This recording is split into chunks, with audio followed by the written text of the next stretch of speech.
ये आवारा था, उसकी सा गुब्बारा था, तूने आकर फूकी है हवा।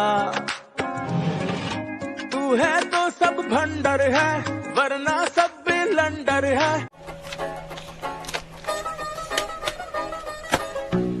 तंबी और मटन बिरयानी।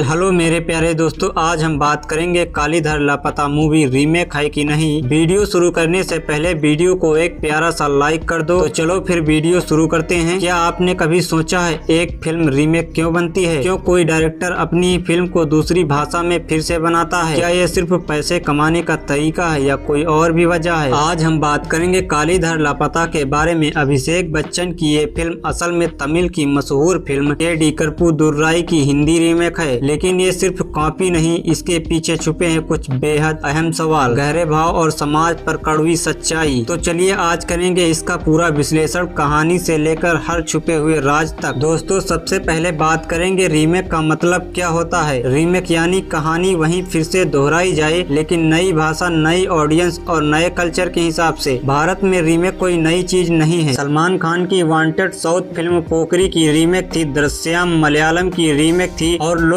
आज भी कहते हैं अजय देवगन का वर्जन उतना ही दमदार है। रीमेक जरूरी नहीं कि चोरी हो, ये एक कला भी है। ये वो जरिया है जिसे एक कहानी और ज्यादा लोगों तक पहुंचती है। लेकिन हाँ, रीमेक अच्छा तभी माना जाता है जब उसमें ओरिजिनल की आत्मा बनी रहे। अब जानते हैं उस फिल्म की कहानी जिसने ये सब शुरू किया। 2019 की तमिल फिल्म के.डी. करपू दुर्राई। ये फिल्म तमिल सिनेमा के लिए माइलस्टोन मानी जाती है, क्योंकि ये बहुत ही सिंपल लेकिन दिल तोड़ने वाली कहानी है। इसमें करपू दुर्राई नाम का बुजुर्ग अपने घर से भाग जाता है। क्योंकि उसके बच्चे उसकी मौत की तैयारी कर रहे हैं। सोचिए आपके अपने लोग आपके मरने का इंतजार करें। फिल्म यहाँ से हमें एक ऐसी जर्नी पर ले जाती है जिसमें करपू को जिंदगी से प्यार करना फिर से सीखना होता है। उसकी मुलाकात होती है कूटा नाम के अनाथ बच्चे से। वो बच्चा उसकी जिंदगी में उम्मीद की तरह आता है। दोनों मिलकर छोटे छोटे सपने पूरे करते हैं, आइसक्रीम खाना, फोटो खिंचाना, शहर घूमना। लेकिन अंदर ही अंदर फिल्म सवाल उठाती है, हमारे समाज में बुजुर्गों की जगह कहाँ है? क्या वो सिर्फ बोझ है? क्या उनकी कोई चाहत नहीं होती?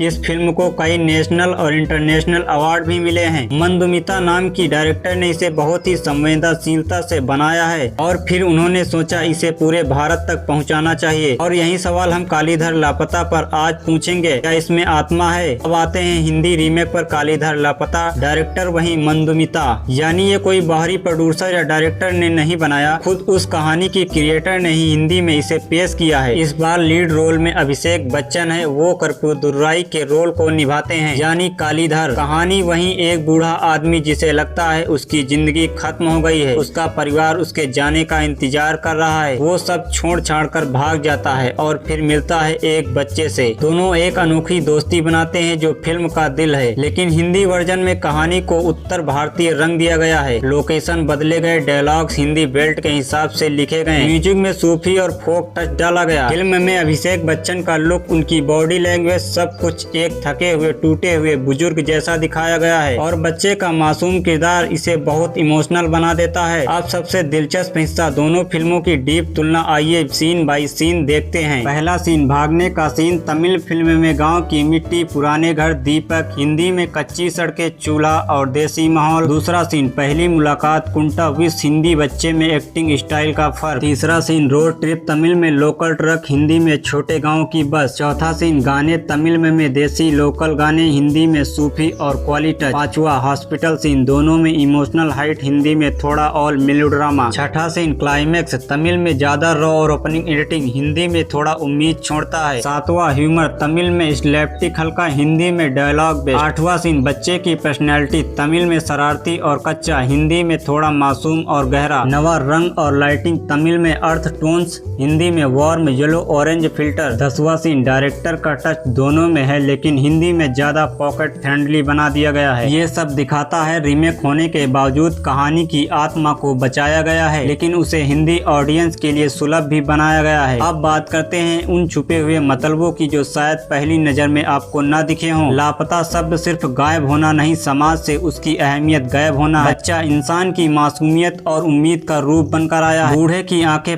पछतावे और सवालों से भरी हुई है। खामोशी जहाँ कोई कुछ नहीं कहता पर वहाँ सब कह जाता। रंगों का खेल, नीला रंग आजादी का, पीला यादों का होता है। कैमरा क्लोजअप बुजुर्ग की झूरियाँ जैसे कहानियाँ सुना रही हो। ट्रैकिंग शॉट उनकी जर्नी को लंबा और अनिश्चित बनाना। बच्चे की हंसी जिंदगी की जिद है। अंतिम सीन, क्या वाकई कुछ बदला है या वही रहेगा। म्यूजिक जो आपको रुलाता है लेकिन बिना चीखे चिल्लाए। ये सब फिल्म को सिर्फ कहानी नहीं एक अनुभव बना देता है। मैं कहता हूँ जब कोई कहानी इतनी प्यारी हो कि उसे हर इंसान तक पहुँचाना चाहिए तो रीमेक जरूरी है। और यहाँ तो डायरेक्टर खुद अपनी कहानी कह रही है। कालीधर लापता सिर्फ एक कॉपी नहीं, ये उस कहानी को उन लोगों तक पहुँचाना है जो तमिल नहीं समझते। हाँ, इसमें कॉम्प्रोमाइज है भाषा के, संस्कृत के, लेकिन आत्मा वही है। एक अकेला बूढ़ा जो जीना चाहता है और एक बच्चा जो उसे जीना सिखाता है। यही तो सिनेमा की ताकत है। तो दोस्तों ये थे मेरी आज की कहानी कालीधर लापता की सच्चाई। क्या कालीधर लापता एक रीमेक है? हाँ, ये रीमेक है। क्या ये एक चोरी है? नहीं। क्या ये जरूरी था? शायद जरूरी था इस जनरेशन के लिए। अब आपकी बारी। आपने केडी देखी है? क्या आपको हिंदी वर्जन उतना ही अच्छा लगा? क्या रीमेक बनाना सही है? नीचे कमेंट में जरूर बताइएगा। अगर आपको ये डिटेल वीडियो पसंद आया हो तो लाइक जरूर करें। ऐसे ही हिडन ट्रूथ्स और डीप एनालिसिस के लिए चैनल को अभी सब्सक्राइब करें और बेल आइकन दबाना बिल्कुल भी मत भूलिएगा। तो मिलते हैं अगली वीडियो में, तब तक के लिए मेरे प्यारे दोस्तों नमस्कार।